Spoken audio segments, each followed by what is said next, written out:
Guy Lewis is with us. He's a former U.S. attorney. Guy, I wouldn't mind some predictions here. We had a lot of people on this program say they think that it's going to be a hung jury in the New York trial. What say you? So, Stuart, I'm going to go out on a limb, not a limb, practically, I think he's going to get acquitted. I think the evidence and the law, a reasonable jury is going to go back there. These women and men are going to talk about this case. They're going to look at the law, and they're going to come back not guilty, all counts. What about a directed verdict from the judge? Great question, Stuart. Frankly, it should be. If we were in the real world, a judge would look at this and say there are so many gaps, there are so many holes in this case that the judge should grant a directed verdict, effectively throwing this case out.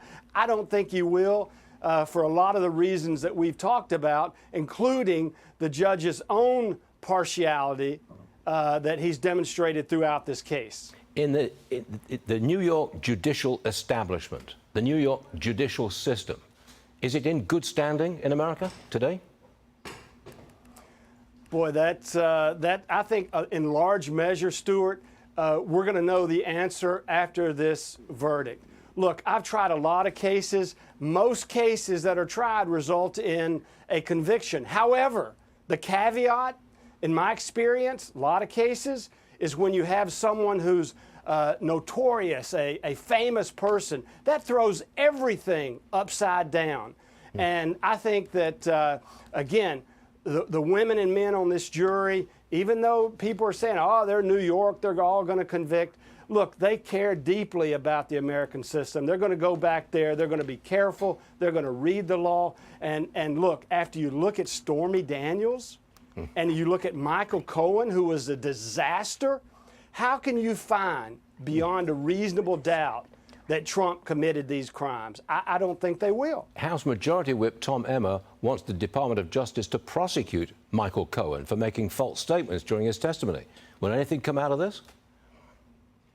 Boy, it should. I got to tell you, if there's any fairness, if there's any equity, if anyone is at the switch at the Department of Justice, this file needs to be put on a fast track. They need to open it up. They need to impanel a grand jury, and Michael Cohen should be indicted. My fear, though, Stuart, is they, being the state, has effectively immunized. In other words, that guy could get on the stand and admit to murder, and he can't be prosecuted based on that admission. Very, very unfair in this case. Got it. Guy Lewis, thanks for joining us. All good stuff today. Appreciate it. Thank you.